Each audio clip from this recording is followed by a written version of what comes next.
દીકરી જેવું કોઈ થાય નહીં કુટુંબમાં. દીકરી વાલનો દરિયો કીધેલો છે. દીકરી એટલે તુલસીનો ક્યારો કીધેલો છે. તમે થાકેલા હોય ને, દુનિયામાં થાકીને જ્યારે આવશો ને, કદાચ તમારા પત્ની નહીં આવે, તમારો દીકરો તો ક્યારેય નહીં આવે, પાણીનો ગ્લાસ લઈને આવનાર હશે ને, યાદ રાખજો તમારી દીકરી હશે.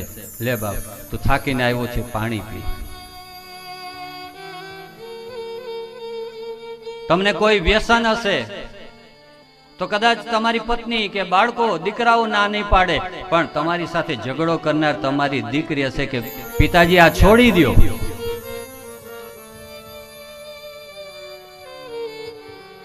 હું એને ઇંગ્લિશમાં નાના માણસોને કહું છું કે the daughter is the most caring and most loving character in your family.